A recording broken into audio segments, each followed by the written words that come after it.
Okay, hello everyone. Today we are here in Microsoft Flight Simulator 2020 in the Diamond DA62. We have a 72 nautical mile flight from Tango Papa Alpha, Tampa Bay, to Oscar Romeo Lima, Orlando Executive. We'll be overflying Disneyland along the way, so we should have some awesome flight simulator scenery to enjoy and some great cinematics in this one.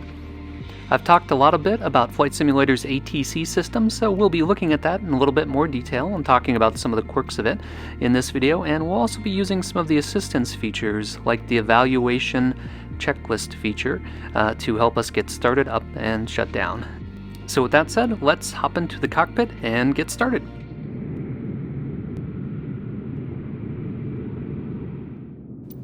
Alright, so this feature is under Assistance, Piloting AI-assisted checklists. It will allow the AI to either complete the checklist for you, or you can put it in evaluation mode, which is what I like. So it's a little like having a CFI sit next to you in evaluation mode. He will read the checklist item, and then you will execute it, and it won't move on to the next item until you get it right. So it's actually a really good way to help you learn the checklist, and it controls the camera for each of these items, so you don't have to mess around trying to get the camera turned to look at the item that you need to check. Check both off. Avionics master switch. Check off. Gear selector. These are customized for each airplane, and I'd have to say that the quality of them is really dependent upon the airplane. So some, like the DA62 here, have really detailed checklists. They have everything you'd expect. There's pre-start, there's pre-taxi, there's taxi, there's pre-takeoff, takeoff, cruise, landing, taxiing, parking, like checklists for everything that you would normally find in a pilot operating handbook for the DA62. Some of the other aircraft, though, have very little. So they'll have a pre-start and a shutdown, and the pre-start will have 3 or 4 items. So the quality varies based on the aircraft. And I'm sure that once we get some more payware aircraft available, we'll see some very detailed checklists like we're used to seeing with the payware aircraft that are available for X-Plane. Idle. Parking brake. Set. The modeling here of the DA62 is really great. For X-Plane, I have the Aerobasque version of the DA62, and that has some really excellent modeling as well, but I'm particularly impressed with the Microsoft Flight Simulator version. Everything looks great, the textures are fantastic, you can see the stitching in the seats, and it all feels just very, very real and authentic, so good job. So we've got the Garmins coming on now, and the Garmins are a bit of a mixed bag, I would say. So if you fly X-Plane, you know that the Garmins are kind of pared down versions compared to a real G1000. And there are reality expansion packs that you could buy that give you more authentic Garmins, but X-Plane's pretty good. It has all of the basic features that you'd want to see. Here I notice many of the features are missing, so it's a little bit of a disappointment. A simple one is not on the glass cockpit so much, but when I have the Garmin 430 on, there's no OBS function, so I use that a lot. In particular when I'm approaching an airport and I want to enter the downwind, or if I'm coming on final approach, I'll use it to match runway heading or to match the intercept angle for the downwind, and I miss that feature. Also notice that when you put in VORs, the Morse code does work correctly through the speaker, but the VOR identification doesn't come up. It just seems blank. For this flight, both the departing and arrival airports have their own VORs right at the airport, so it's actually a very straightforward flight. It's flying in a straight line along a radial between 2 connecting VORs. But I'm actually not going to use the VORs for this flight. I will just fly via the GPS. And that's really in part because I think the VORs are still a little bit wonky on the Garmins, and it's just easier and a little more reliable for me to navigate via the GPS. Check on. Position lights, landing and taxi lights. As required. I do like that it highlights the thing that you should be looking at and adjusting. You know, if you're coming from X-Plane and you're like me, you may be a bit hardcore and you like to do everything yourself, but I appreciate it. I think that the little bit of assistance isn't bad. You can turn it off. You don't have to use the feature.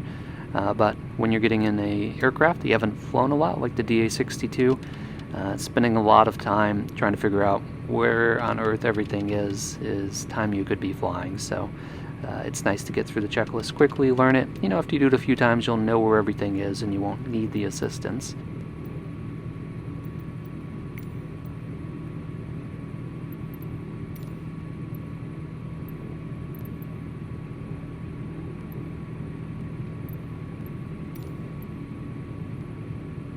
Tampa Airport Information India 2300 Zulu.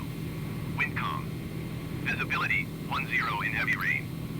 Sky condition. Few clouds at 1. Alright, so there's some disjoint here. It's clearly not heavy rain going on here. I noticed that at the flight launch screen everything's clear, and there's a couple clouds, but the ATIS is not matching what I'm seeing currently. ILS runway 19 left and ILS runway 19 right in use. So they are using both runways. Departing runway 19 left and runway 19 right. VFR aircraft say direction of flight. All And aircraft read back hold short instructions. that's a common instruction. You have India. But when we switch off ATIS here and look for clearance delivery, there are no VFR options for clearance delivery, which is the first thing that's a little bit wrong. So instead we have to talk directly to ground. Tampa ground, Diamond November 359er Golf Charlie request taxi for departure to the east with India. Alright, that was pretty good. The only thing that we missed was telling them where in the airport we were. Short of runway 19 right using taxiway Bravo Alpha Bravo. Contact tower on 119. And here's where we run into a recurring problem. Okay, so my taxi instructions were taxi runway 19 right via Bravo Alpha Bravo. Taxiing hold short runway 19 right using taxiway Bravo Alpha Bravo Diamond 9er Golf Charlie. The problem is that's just fiction. So in real life that doesn't exist. If you pull up the airport diagram for Tampa, we would be sent along Victor to Whiskey 8 to get to 19 right. You can't go Bravo Alpha Bravo. As far as I could tell, everything's laid out in the right place, but Microsoft Flight Simulator seems to just assign the taxiway numbers however it wants. So if you're a pilot like me who likes to pull up the actual airport diagram to figure out how to follow the taxi instructions, it's not going to work. The other problem I've run into is that it may not logically send you where you should go. In my last video, I was parked on the north side of the airport next to a runway, and it was parallel to the one on the south side, and it still sent me all the way around the airport to the south side. So I find myself parking places where I wouldn't park in real life, like right now. I'm parked in remote parking, but in real life I think I would park in the general aviation parking down by runway 1.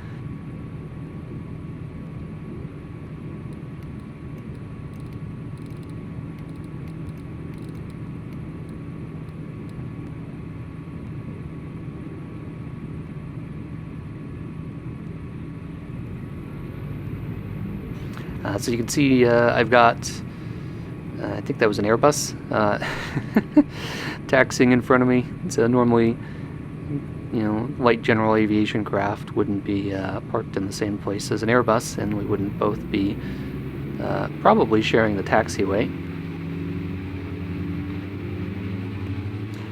I also did not hear any radio calls for that on ground, so I'm guessing that it's a player and they're just not talking to ATC. I am running with multiplayer right now. So we do have the taxi ribbons on. I've accepted this as a bit of a necessary evil since I can't really navigate using the airport diagrams. I do have to follow the guidance that I get with assistance.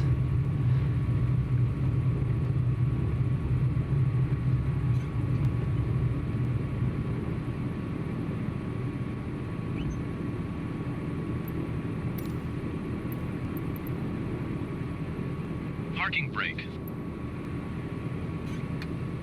Set. Longitudinal trim. Set T/. So while we're waiting for him, we'll go through our Selector. run up here. And, you know, the checklist is pretty good. I like it. So there's one important thing that did not happen here while I'm on the ground, and you're going to see it here in a second when I turn on my transponder, which is set to 1200, which is VFR. So I never got assigned a squawk code, even though I'm taking off from a Class Bravo airport. So it's worth talking about that because this is one of the things in ATC that's not quite working right. And it helps to explain a little bit about how airspaces work, so you can follow along with some of the quirks of Microsoft's ATC. So, towered airports are situated in Class Delta, Charlie, or Bravo airspace. Delta is the smallest, and Bravo is the biggest airports.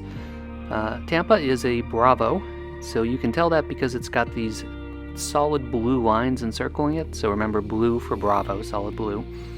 And that will tell you where the airspace starts and stops. If you look on this chart, you can see some dashed circles around some of the smaller airports around it, and those are deltas. Deltas just have a disk around them and a tower controller that controls everything within his disk. So they're pretty straightforward. You talk to the tower controller until you're outside of his disk, and then you're somebody else's problem. Bravos are different though. They have multiple disks, so they have an inner circle, which is managed by a tower controller, and as you leave that inner circle, then you move into the outer disk, and that's managed by a different controller. That's the approach controller. So as aircraft arrive, they have to pass through the approach circle and talk to the approach controller, and he sequences them and gets them set up to hand off to tower so that they could then be taken over by the tower controller. You can imagine their radar display is filled with dots for different aircraft, and trying to keep track of all the dots has got to be tough. So aircraft have a transponder on board that transmits or squawks a unique 4-digit code that can be used to identify them on that display. That squawk code is given to you by the controller. So for a Class Bravo airport like Tampa, you would contact clearance delivery even if you're flying VFR, and they would give you your squawk code at that time, and they'll probably also give you restrictions. They will tell you what heading to fly on departure and a altitude restriction that you must abide by, and that's all to keep you away from other traffic that's going to be arriving at or departing at the airport. If you aren't assigned a squawk code and you're flying VFR, then you would squawk a generic code of 1200, which means you're flying VFR, and it also usually means that you are not talking to ATC. At smaller Class D airports, you may be able to just contact ground and they may not assign you a squawk code. They'll be just fine with you squawking VFR because traffic is light and they can manage it that way. But at a Class C or Class B airport, you're going to get a squawk code, and you're probably going to get it from clearance delivery. And then you'll keep that code, so that will be your code when you're in the tower airspace, and it will also be the code when you're in the approach airspace, and tower and approach will both coordinate with each other so that they know where you're going and can arrange the handoff. So this is the thing that's not working right in Microsoft Flight Simulator ATC. For VFR pilots, they're just having a contact ground. Ground doesn't give you a squawk code, you end up squawking VFR, and then once you leave the tower airspace, you are in approach's airspace, but you don't have a squawk code, so you have to call them and request a transition of their airspace and get a squawk code at that time. Tampa Tower Diamond November 359er Golf Charlie at runway 19er right, ready for takeoff departure to the east. Diamond November 359er Golf Charlie cleared for takeoff runway 19er right, departure to the east approved. Cleared for takeoff runway 19er right, Diamond 9er Golf Charlie.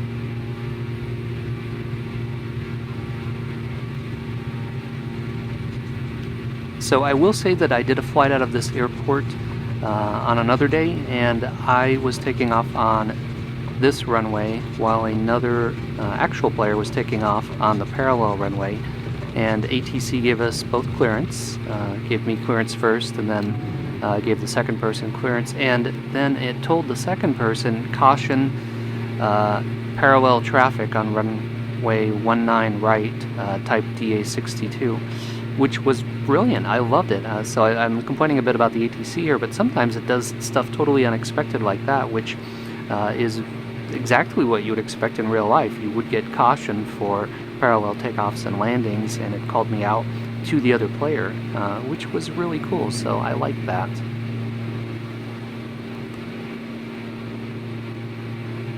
Tampa Tower, Spirit Wings Tree 48, ready to go runway 19 right IFR. Alright, so there's another player who's holding short the same runway I took off of.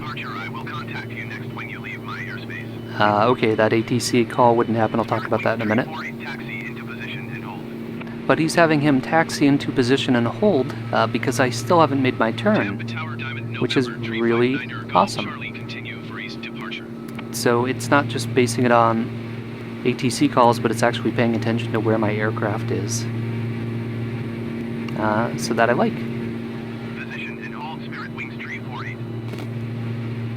So that call before where ATC said, continue as planned, I'll call you when you leave my airspace, is not how it would work. So what would really happen is you would take off, and while you are low, radar can't see you. But as soon as you get high enough, then you'll show up on their radar, and they will say radar contact, and probably ask you to confirm your altitude and position. You know, radar contacts say altitude, so you will say your altitude, and then they will have positively identified you as the blip on their radar display. And that's it. So they won't do the hand holding and tell you that they'll talk to you again soon. They'll just verify that you are en route, and you will either at that point follow the restrictions that you've been given, or if you were given no restrictions, like I was, then you can do any crazy thing you want, pretty much. So he did tell me I'm leaving tower, and I can change my frequency, but he didn't tell me to go over to departure. I had to figure that out on my own. Tampa approach Diamond November, tree 59er, Golf Charlie is type Diamond DA62 3 miles southeast of Tampa, 1,800 feet. Okay, that was clearance to transition Bravo airspace. That was good, but again, the clearance wouldn't happen here. Charlie Tampa approach. Squawk 0434. Squawk 0434 Diamond 9er Golf Charlie. Did give me a squawk code, and it dialed it in for me, which was nice. Radar contact 4 miles east of Tampa, 2,400 feet. That sounds good. Through the Bravo airspace. Cleared through the Bravo airspace, Diamond 9er Golf Charlie. Diamond 9er Golf Charlie, contact Tampa approach on 119.65.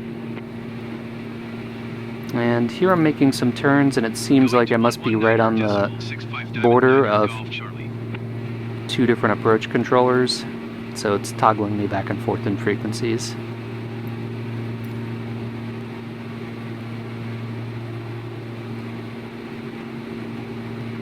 Tampa approach Diamond November, tree 59er Golf Charlie, 2,700 feet.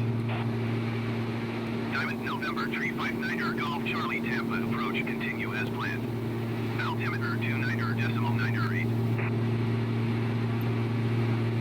Diamond 9er Golf Charlie, contact Tampa approach. Yeah, see, I made a turn and I entered a different control zone, so they're bouncing me back and forth. Going to 119.9er, Diamond 9er Golf Charlie. So they wouldn't say continued as planned. If they were to say anything, it would be resume on nav, which would mean that I'm free to navigate at my discretion and don't have restrictions on my heading. Golf Charlie, 2,800 feet. Diamond November, tree 59er Golf Charlie, Tampa approach, continue as planned. Altimeter 29.908.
And we've got another airplane coming head-on at us, so this is another example of ground not really being terribly useful. I don't know if the other player was talking to ATC, but I still suspect that Microsoft Flight Simulator ignores other aircraft that are not talking to ATC, and that includes giving warnings for flight falling, or when you're taxiing around on the ground, or even if you're giving takeoff clearance. Somebody can come in and land right on top of you, and it won't hold your clearance if that other person is not talking to ATC.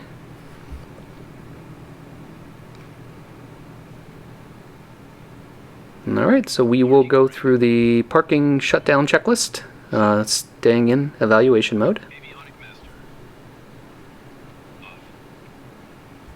Electrical consumers.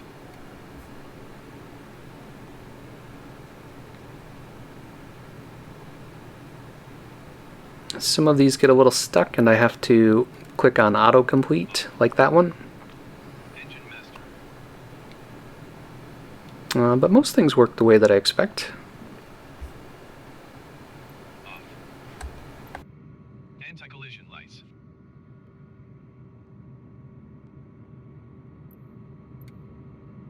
Off. Elect. Master. Off.